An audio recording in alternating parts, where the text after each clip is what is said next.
Welcome back, artists. So, our next part is the nose and the mouth. The reason we're doing them together is because they are more simple than the eyes. The eyes had a lot of steps.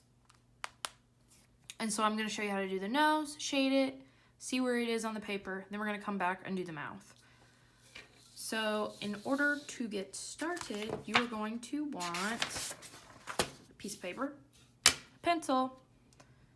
You're going to want something to blend with, blending stump, Q-tip, tissue. Do not use your fingers.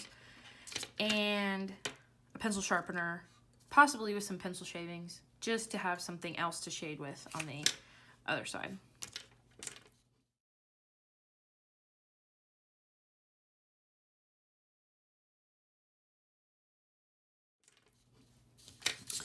Now we're going to go ahead and get started with the nose. So when you're looking at a nose, if you're breaking it down into shapes, what it really is two nostrils.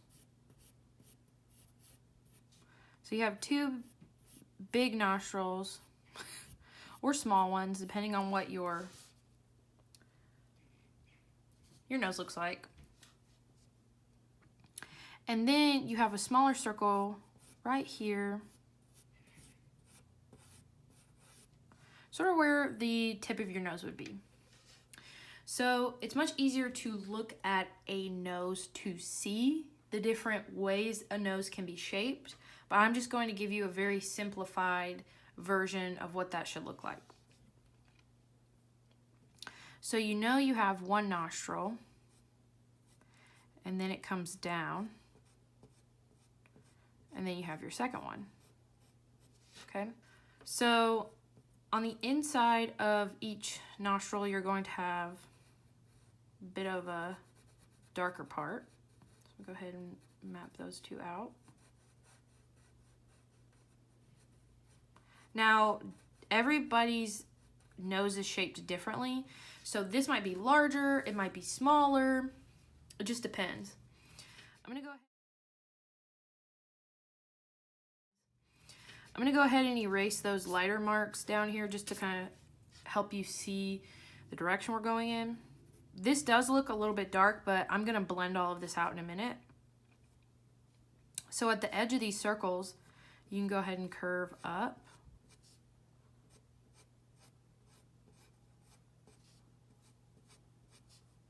And again, this all depends on a reference photo. And then you have that line going up. Now, you don't have to do the whole entire line. You can do something called implied line, where maybe it's just the top of it and your eye is right here. Your mind is automatically going to think of this line because it's implied. We're automatically going to connect it because we see it so much. So you can go ahead and just do a little bit. I like to make it uneven, so a little bit on one side, a little bit more on the other, just to make it more realistic.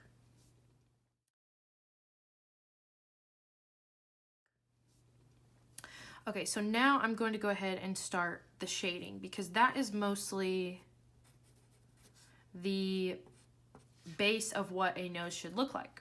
I'm gonna go ahead and take my Q-tip. I'm gonna dip it in this pencil shavings that I have off to the side. And then I'm gonna start blending out the nostrils. You do have a divot right here in between your mouth and your nose. And so you can keep that in mind as you're shading. You're gonna wanna shade the outer edge of it as well and blend that out.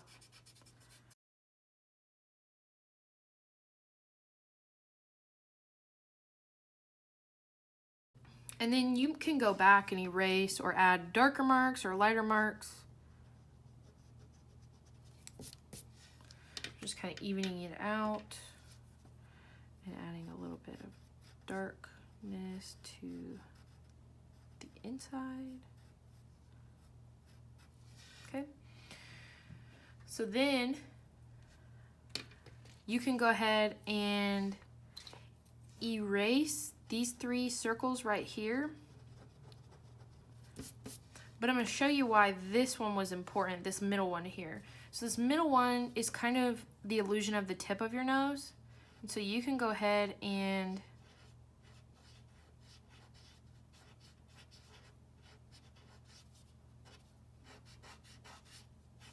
add a little bit to your, where your circle was, to give it a little bit of an illusion that there was a tip there. So you can kind of see it's a little bit of a circle with the lightest part being at the top. And if you think about your nose pointing outward, the tip of it is going to be the lightest part. So I'm going to go back and add a little bit of pencil so that way I can blend some more of this out.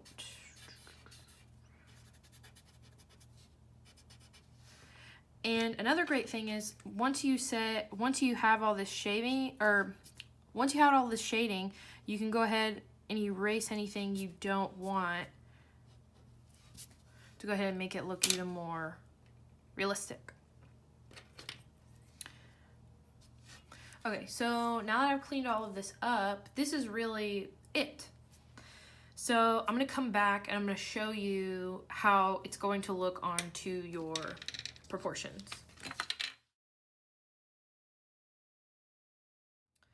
Okay, so if you're thinking about your nose is going to be in between this area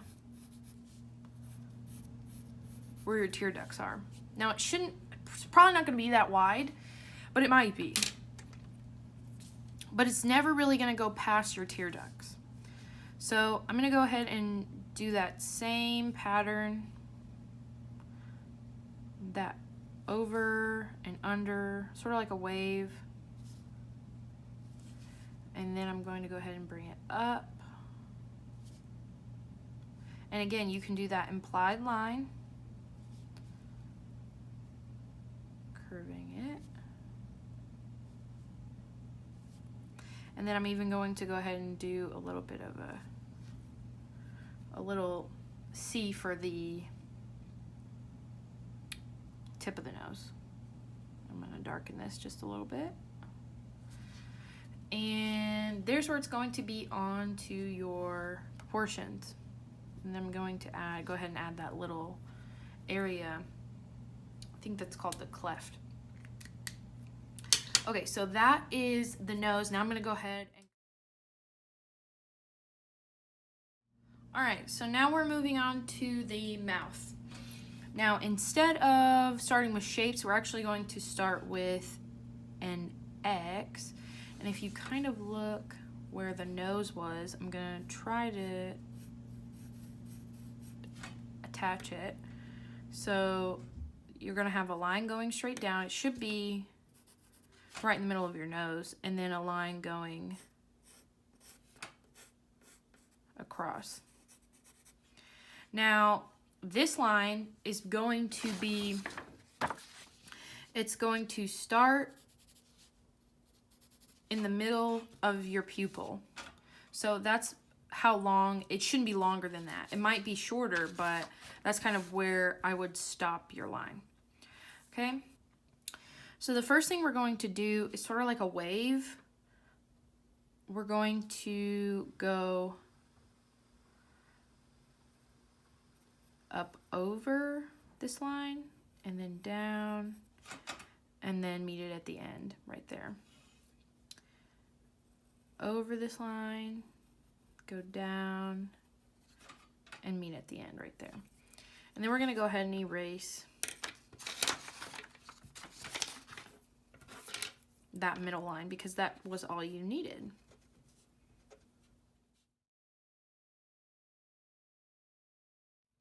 So next we're gonna go ahead and make a V shape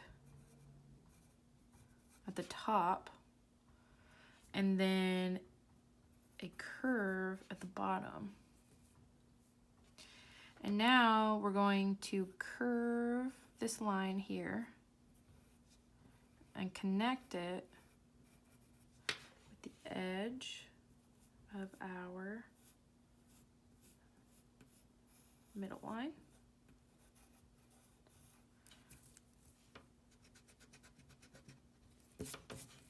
Now, again, use a reference photo because everybody's mouth looks different. So these lines are going to be different sizes, different heights. And then you're going to go ahead and do a curve.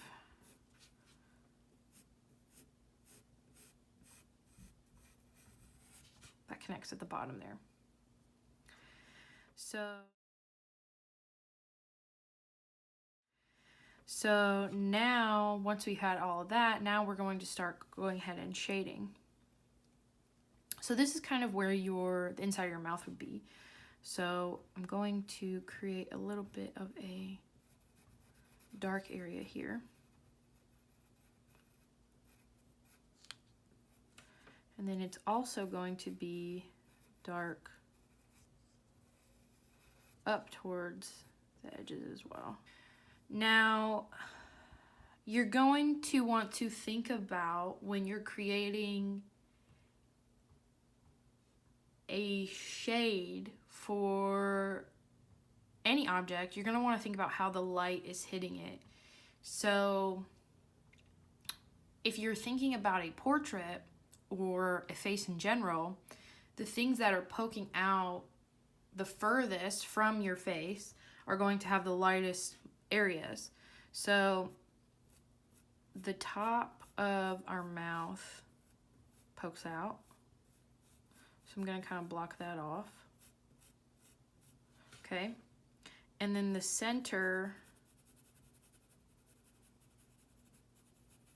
of the bottom lip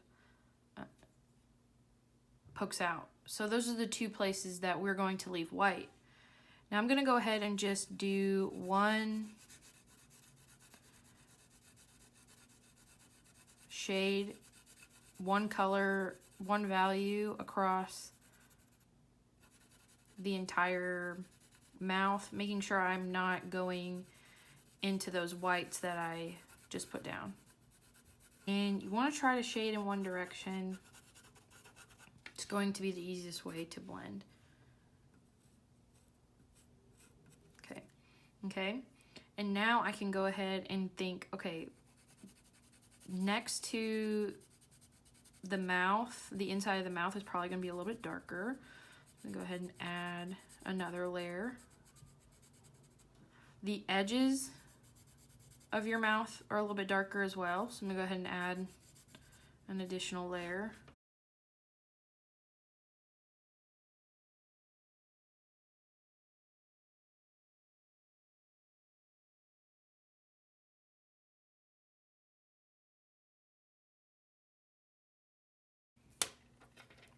And now I'm going to go ahead and take my blending material.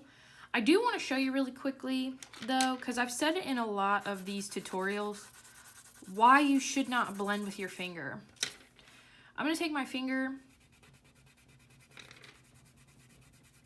It's not really blending, and you have a bunch of it on the tip of your finger. Now, if I go ahead and take a Q-tip, for example, it's going to smooth it out a lot more, and I'm going to be able to get a lot more of a smoother value. So if you can kind of see, that's where I use my finger, and that's where I use the Q-tip.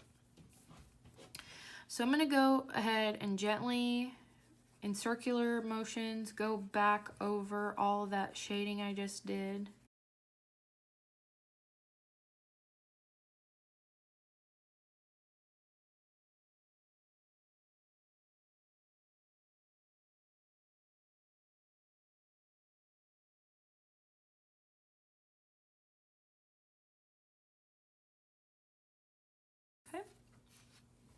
Now the last thing is, if you look at a mouth, most of us have lines that are going out a little bit towards the edges. These are the cracks in your lips, and that's where typically we have to wear chapstick in the winter. They get more cracked. So something like that. there's more towards the center than there is on the outside. Okay, so that is that. I'm gonna go ahead and shade the bottom. And there you have it. So I'm gonna go back and show you how this is going to look on our diagram. So like I said earlier, your lips should go not much further than your pupils. So the center of your pupils. So if you already can tell, we have our cross already made. And so I'm just gonna go ahead and follow the steps we did earlier. So my person looks a little bit weird. So I'm gonna go back and show you how this all looks with a little bit of shading. Hopefully I made that look cool in editing. Anyways, so I went back, I shaded sort of how we talked about with each individual part of the face. I also made sure to shade the under of the neck and a little bit of the cheeks. And I gave myself a little bit of a chin. So the only thing that I did was just make kind of two little shade marks and then just shaded them in.